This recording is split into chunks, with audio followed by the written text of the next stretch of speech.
आखिर लोग सोचने पर मजबूर हो गए कि कौन है निर्दलीय प्रत्याशी अतुल वर्मा। क्या संदेश देना चाहेंगे यूथ को जो कम चुनौतियों में ही हार जाते हैं और उन्हें लगता है कि जिंदगी बहुत कठिन है। आप तो बहुत कठिन दौर से गुजरे हैं, क्या कहेंगे? अधिकतर आप युवा देख रहे होंगे कि थोड़ा सा चार्म उनको मिल जाता है, वो उसी के बाद उनकी लाइन लेंथ बिगड़ जाती है। तो लक्ष्य के निर्धारण के साथ साथ आत्मसंयम बहुत जरूरी। चुनाव में उतार चढ़ाव को किस तरीके से लेते हैं? चुनाव हारना, चुनाव जीतना, ये मुद्दा इस बात को नहीं साबित करता है कि उसमें उतार चढ़ाव हुआ। सबसे ज्यादा पसंद आपको क्या है खाने में? मतलब कि माताजी चुनाव लड़ रही हैं, पिताजी चुनाव लड़ रहे हैं, आप माताजी को मोटरसाइकिल पे बैठा के अपना एक अलग चुनाव लड़ रहे हैं। जी जी, क्या था ये, उसको थोड़ा एक्सप्लेन करेंगे? अब तो आप देख रहे होंगे कि जो 6 महीने पहले सड़क बनी है, वो बनने के 1 महीने के बाद उस पे दूसरा योजना आ जाती है कि कैसे उसको खोदा जाए, फिर 6 महीने के बाद कैसे उसको काटा जाए। खोदो हफ्ते बटे हुए थे। हाँ, सड़क बनने के साथ ही योजना आ जाती है कि कैसे ये खुदेगी। वही हो रहा है, पैसे का दुरुपयोग। ईमानदारी से काम करते तो जनता का पैसा जनता के काम आता। नेता की कैटेगरी में हम नहीं आते। जब आप चुनाव हारे तो आपके चुनाव हारने की चर्चा ज्यादा थी। उस समय था कि जिसके पास भारतीय जनता पार्टी का टिकट है उसी को सर्टिफिकेट मिलेगा, ये हवा थी। क्या लगता है नेताओं में आपको लेकर डर क्यों? लेकिन समाज में चर्चा होती है कि अतुल वर्मा बढ़ जाएंगे तो बहुत लोगों को दिक्कत हो जाएगी। अच्छा, एक बात बताइए, आप चेयरमैन नहीं हैं, फिर भी लोग आपके पास आते हैं, काम लेके आते हैं, ऐसा क्यों? अच्छा, आप ये बताइए कि अगर आप पॉलिटिशियन ना होते, या आपने बताया बीएड है वो ना होते, तो सेकंड सपना क्या था बचपन से, क्या बनना चाहते थे? जब हम क्षेत्र में जाते हैं तो जो युवाओं का जोश है वो देखने को मिलता है। नमस्कार, आज हम पॉडकास्ट के अगले क्रम में उपस्थित हुए हैं पूर्व चेयरमैन प्रत्याशी अतुल वर्मा, जिनकी रीच, जिनके चुनाव की चर्चा सिर्फ महमूदाबाद में ही नहीं सिमटी, जिले में नहीं सिमटी, बल्कि प्रदेश के कोनों तक गई। आखिर लोग सोचने पर मजबूर हो गए कि कौन है निर्दलीय प्रत्याशी अतुल वर्मा और कैसे उनका चुनावी प्रबंधन था, कैसे उनके तरीके थे, क्योंकि चर्चा इतनी दूर तक हो गई। वाकई में काबिले तारीफ रहे। नमस्कार, इस पॉडकास्ट में आपका स्वागत है। अतुल भाई, आपके पिताजी जो है वो चेयरमैन रहे, आपकी माताजी चेयरमैन रही, और लगातार आप भी जो है इस फोड़ में आगे हैं। 19-20 का जो है प्लस माइनस होकर के चल रहा है। क्या संदेश देना चाहेंगे यूथ को जो कम चुनौतियों में ही हार जाते हैं और उन्हें लगता है कि जिंदगी बहुत कठिन है? आप तो बहुत कठिन दौर से गुजरे हैं, क्या कहेंगे? देखिए, युवा देश का भविष्य है और युवाओं का हुनर ही देश को आगे और समाज को आगे ले जाता है। अधिकतर आप युवा देख रहे होंगे कि थोड़ा सा चार्म उनको मिल जाता है, वो उसी के बाद उनकी लाइन लेंथ बिगड़ जाती है। वो कहा जाता ना कि थोड़ा सा सीख लेने से, अपने को ज्ञानी समझ लेने से, अगर आप थोड़ा सा सीख लेने के बावजूद भी अपने हुनर को लगातार जारी रखते हैं तो आप आगे चल के कामयाब होते हैं। बिल्कुल। कई हमने अपने युवाओं को देखा है जो थोड़ा सा आगे बढ़ते हैं और बढ़ने के बाद में उनकी संगत, उनकी स्थिति ऐसी हो जाती है कि फिर बैक टू पवेलियन चले जाते हैं। तो लक्ष्य के निर्धारण के साथ साथ आत्मसंयम बहुत जरूरी है। मुख्य चीज है आत्मसंयम। आत्मसंयम है, आप लक्ष्य को आगे निसंकोच ले जाएंगे। चुनाव में उतार चढ़ाव को किस तरीके से लेते हैं? देखिए, राजनीतिक परिदृश्य में चुनाव उतार और चढ़ाव, राजनीति में मुख्य रूप से है कि आप समाज के लोगों से किस प्रकार से जुड़े हुए हैं। चुनाव हारना, चुनाव जीतना, ये मुद्दा इस बात को नहीं साबित करता है कि उसमें उतार और चढ़ाव हुआ। अपने लोगों को संपर्क रखना और जो लोगों की अपेक्षाएं आपसे हैं उन अपेक्षाओं पे आपको खरा उतरना, यही राजनीति का मूल मंत्र है। सबसे ज्यादा पसंद आपको क्या है खाने में? अब जहाँ पर हम बैठे हुए हैं तो यहाँ पे तो इनका सबसे अच्छा डिश वो छोला भटूरा ही है। Spicy butter restaurant. जी जी। जी, छोला भटूरा खाना पसंद है। हाँ, अच्छा यही है कि मुझे अच्छा भी लगता है, और पहले दिन की शुरुआत भी मैंने इनके यहाँ हाँ, छोले भटूरे से की। छोले भटूरे से की। तो स्क्रीन पे भी मैं वो फोटो देख रहा था, तो मुझे पुराना समय याद आ गया। ये बताइए कि बचपन में पिताजी भी चेयरमैन, माताजी भी चेयरमैन रही, अपने कार्यकाल में रही। आप एक अलग चुनाव लड़ते थे, जी मतलब कि माताजी चुनाव लड़ रही हैं, पिताजी चुनाव लड़ रहे हैं, आप माताजी को मोटरसाइकिल पे बैठा के अपना एक अलग चुनाव लड़ रहे हैं। जी जी। क्या था ये, इसको थोड़ा एक्सप्लेन करेंगे? देखिए, पिताजी का कार्यकाल और माताजी का कार्यकाल हमारा महमूदाबाद का सबसे स्वर्णिम कार्यकाल का है। अभी जितने भी सड़कों से आप नगर के अंदर घूमेंगे, उन सड़कों का निर्माण और उनकी नींव रखने के काम उस कार्यकाल में हुआ था। अब तो आप देख रहे होंगे कि जो 6 महीने पहले सड़क बनी है, वो बनने के 1 महीने के बाद उस पे दूसरा योजना आ जाती है कि कैसे उसको खोदा जाए, फिर 6 महीने के बाद कैसे उसको पाटा जाए। खोदो खोदो खोदो। हाँ, सड़क बनने के साथ ही योजना आ जाती है कि कैसे ये खुदेगी। वही हो रहा है, पैसे का दुरुपयोग। पैसे का दुरुपयोग, उस समय में पैसे का उपयोग किस माध्यम से किया जाए, कैसे किया जाए, कहाँ से ला करके किया जाए, इस पे चर्चा होती थी। अब का विषय दूसरा है। हमारा कार्यकाल रहा, मुख्य चीज है हमें अपने कार्यों में क्या ईमानदारी रखनी है। एक होता है कि हमको कैसे न कैसे इनके प्रकार अपना कार्यकाल निपटाना है, एक है कि हम ऐसा कुछ करके जाएं जो अच्छा। आप देखेंगे रामकुंड चौराहे का सौंदर्यीकरण, पहले उसमें फव्वारा लगा हुआ था। उस समय फव्वारा लगा हुआ था जिसमें बिजली 6-6 घंटे 8-8 घंटे के उस पे आती थी। रोस्टिंग क्या बोलते हैं? हाँ, रोस्टिंग होती थी कुछ दिन में, हाँ, फिर रात कुछ दिन में। उस समय हफ्ते बटे हुए थे। हफ्ते बटे हुए थे। उस समय एक शुरुआत हुई थी कि जनरेटर से स्ट्रीट लाइट जलाई जाए, जनरेटर खरीदा गया। उस समय भी जनरेटर खरीदने के लिए और नगर पालिका की बिल्डिंग बनाने के लिए वो कीमत बहुत थी। आज के समय में तो जितने की बिल्डिंग वो बनी थी, उतने पैसे तो खोद के वो पाट डाल रहे हैं। जो बना हुआ है वो खोद डाल रहे हैं, फिर पाट डाल रहे हैं। ये काम है। ईमानदारी से काम करते तो जनता का पैसा जनता के काम आता। ये जूते आप पहने हैं, कितने रुपए के पहने हैं? ये हमारे 800-900 रुपए के। 800-900 रुपए के जूते पहनते हैं? मतलब नेता लोग जो होते हैं, जो बड़के टाइप के नेता लोग, तो महंगे पहनते हैं। आप इतना सस्ता काहे पहन? ऐसा है, नेता की कैटेगरी में हम नहीं आते हैं। हम महमूदाबाद में नेता बन के चुनाव नहीं लड़े। हमारे पिताजी भी नेता बन करके चुनाव नहीं लड़े। कभी आपने हमारे पिताजी को कुर्ता पैजामा पहने हुए देखा है? बहुत कम या शायद नहीं।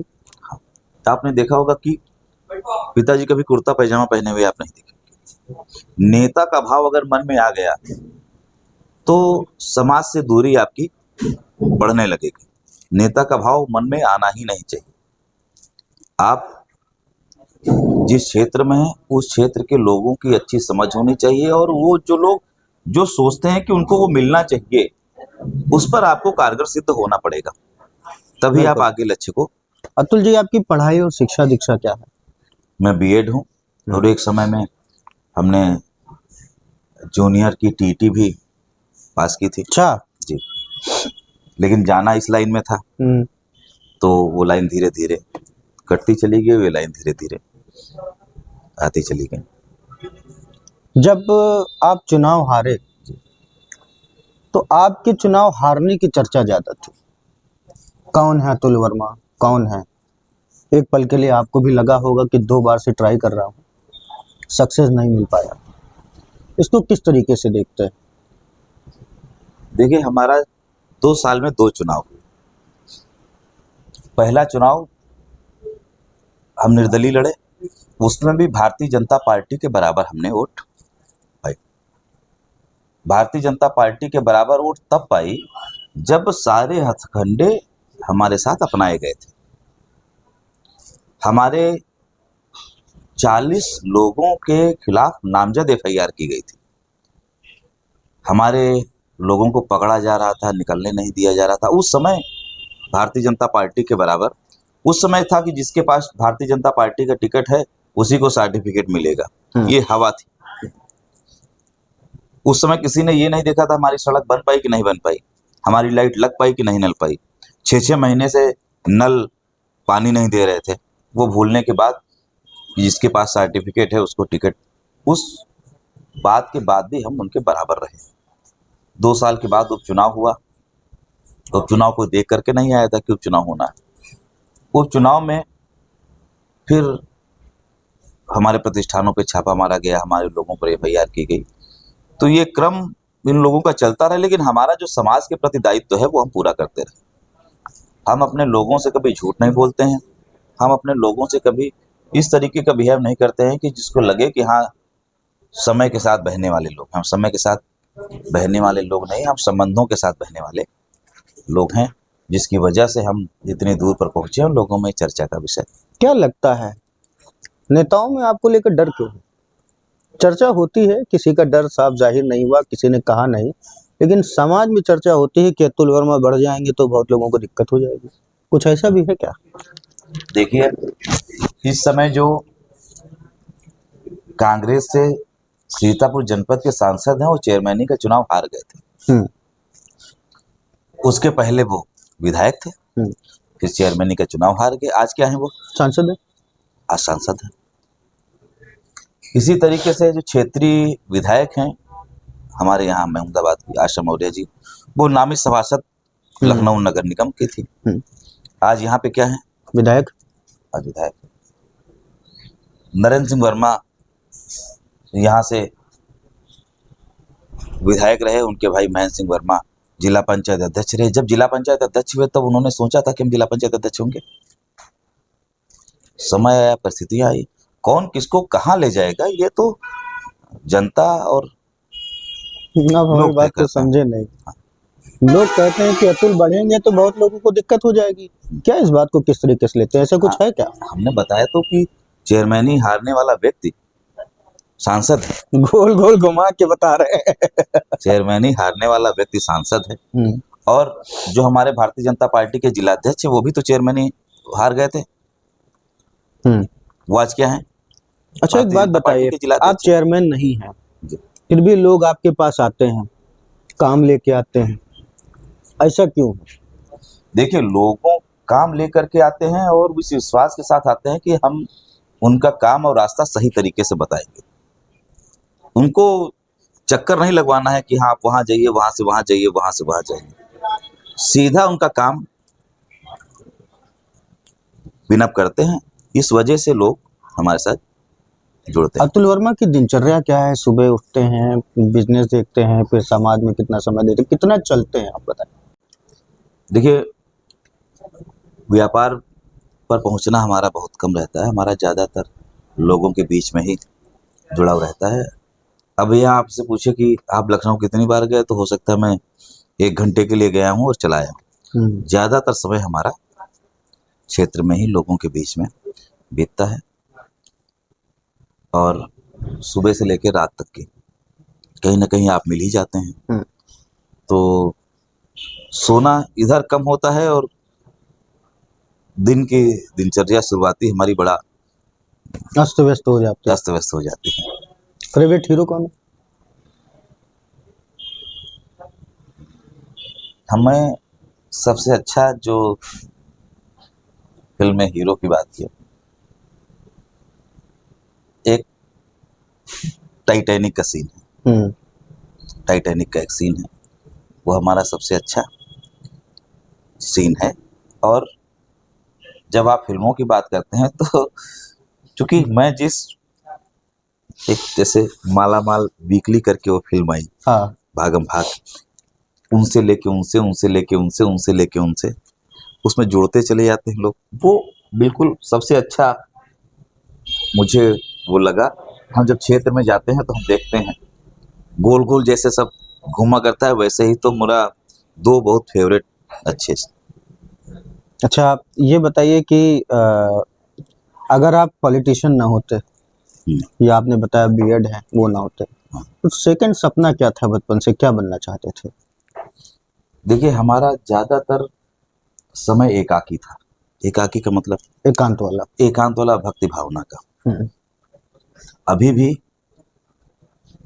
हमारी भावनाएं उससे जुड़ी हुई हैं और बार बार मन में आता है कि एक समय ऐसा आना है कि इस सब चीज़ों से विरक्त होकर के मुझे प्रभु के शरण में जाना है। हम्म, वो समय भी उसके लिए भी हम अपने आप को तैयार रखे हैं। जैसे ये सोचते हैं कि कोई पॉलिटिकल वे में आप हैं तो राजनीति आप जीवन के अंतिम क्षणों तक जारी रखेंगे, लेकिन हमारा कोई ऐसा वो नहीं है कि जीवन के अंतिम क्षणों तक की जाना। एक समय ऐसा आना है जो इन सब से हट करके और प्रभु दर्शन में अच्छा, जाना है। अभी क्षेत्र भी में हम लोग जाते जाते होंगे, हैं। जी अंतिम प्रश्न है, क्षेत्र में जाते होंगे तो तमाम तरह के कई फॉलोअर्स भी होते होंगे, जी जी कई फोटो खिंचाने वाले भी जी होते होंगे, कई उल्टी सीधी भी बात करते होंगे। जी जी जी। कैसे लेते हैं इन बातों को? देखिए, जब हम क्षेत्र में जाते हैं तो जो युवाओं का जोश है वो देखने को मिलता है। अच्छा, उनको देखने को मिलता है, उनको उनको ये लगता है कि कभी आवश्यकता लगेगी तो उनका मार्गदर्शन हमारे द्वारा उनको प्राप्त होगा। ये उनके मन में विचार है। जब वो लोग ये सोच रहे होते हैं तो उसका एक दूसरा पक्ष इस बात को लेके विचार कर रहा होता है कि यार, ये लोग मार्गदर्शन यहाँ प्राप्त करेंगे तो हम क्या करेंगे। वो कष्ट बीत रहा है उन लोगों को। तो समय के दो पहलू जो आपने बताया कि कुछ लोग खराब बोलते हैं, कुछ लोग अच्छा बोलते हैं। जो मार्गदर्शन चाहते हैं वो इधर रहते हैं और जिनको मार्गदर्शन पसंद नहीं आ रहा है वो लास्ट क्वेश्चन बोला था, लेकिन एक क्वेश्चन और दिमाग में आया। आपके ही पिताजी के कार्यकाल में जी रामकुंड चौराहे पे पटेल प्रतिमा लगी थी, फिर उसी बात पे आ रहा हूँ, फाउंटेन लगे थे, सारी चीजें हैं। अभी कुछ दिन पहले ही, यानी कि 2 दिन पहले ही उनकी पुण्यतिथि मनाई गई, 1 दिन पहले पुण्यतिथि जी मनाई जी गई जी और बड़े जोश से जो है तमाम पार्टियां जाती हैं, माला पहनाती हैं, सारी चीजें होती हैं। जी जी। उसकी दुर्दशा भी हो रही है। कुछ लोगों का कहना है कि जब तब के ज़माने में फाउंटेन्स लगे थे तो आज के ज़माने में और डेवलप होना चाहिए था। क्या कहेंगे इस विचार, क्या विचार है इस पर? देखिए, एक भारत श्रेष्ठ भारत, हम्म, गुजरात में सरदार वल्लभ भाई पटेल की बहुत बड़ी प्रतिमा स्थापित हुई। उस प्रतिमा के प्रारूप को आप देखेंगे तो उससे 10 साल पहले महमूदाबाद में एक अच्छी प्रतिमा सरदार वल्लभ भाई पटेल की स्थापित हुई और उसी की 2 कॉपी आप इसको मानिए, इसकी 2 कॉपी चाहे आप उसको मानिए, वो दोनों का कद और जो फोटो का वो एक ही सेम जैसा है, फुल है। ये प्रतिमा इस प्रतिमा का सौंदर्यीकरण रामकुंड चौराहे पर किया गया और एक भारत श्रेष्ठ भारत के लक्ष्य को लेकर के किया गया। हम्म, नगर पालिका परिषद महमूदाबाद के भवन का निर्माण किया गया। अंत्योदय पंक्ति की अंतिम लाइन में लगे हुए गरीब को उसका लाभ मिले। सरकार का लाभ मिले। तो आप जाएंगे तो वहां पर उस बोर्ड में लिखा हुआ है पंडित दीनदयाल उपाध्याय भवन, नगर पालिका परिषद महमूदाबाद का जो भवन है उस पर लिखा हुआ है, आप देखें पाएंगे, पिताजी के कार्यकाल में बना था, पंडित दीनदयाल उपाध्याय। अंत्योदय पंक्ति की अंतिम लाइन में जो व्यक्ति है उसको भी, गरीब को सरकार की योजना तक लाभ पहुंचे, ये मकसद हमारा रहा है। इस मकसद के साथ साथ में कई ऐसी, जैसे अब तो आपकी पाइपलाइन आ रही है जगह जगह, ये एक मिशन जल जीवन मिशन शुरू हो गया।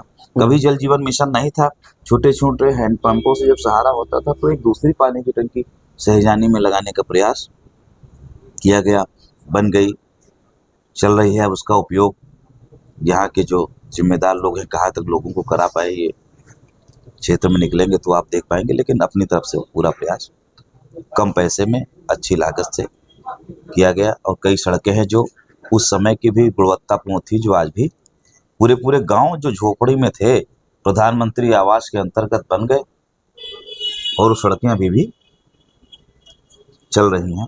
ऐसे ही एक आपने जैन मंदिर की सड़क अभी देखा होगा आपने। जैन मंदिर में अभी कुछ फोटोज वायरल हो रही हैं कि मतलब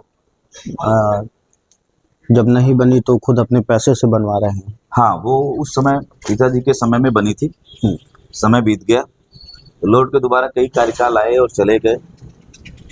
समाज को इस बात को लेकर सोचना चाहिए कि उन्होंने क्या पाया क्या खोया। तो देखिए, इन तमाम विषयों पे हम लोगों ने बातचीत की।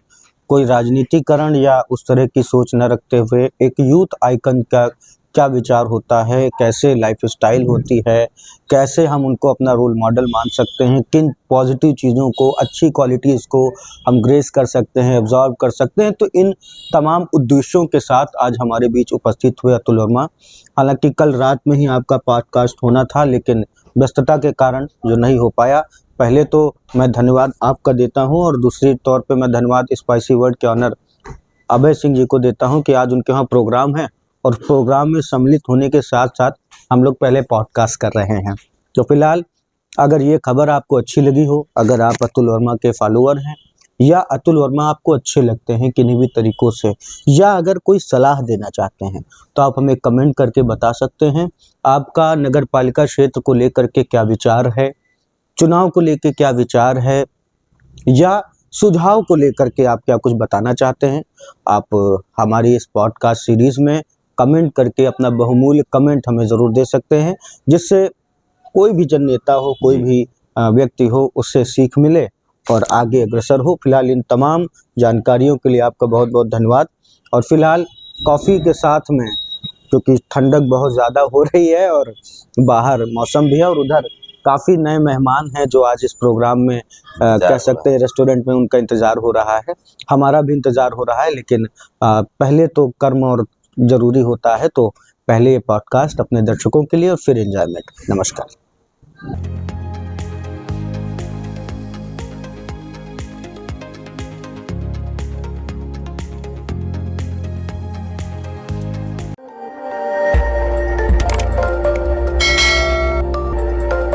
खबर आपकी, नजर हमारी। देखते रहिए आई इंडिया।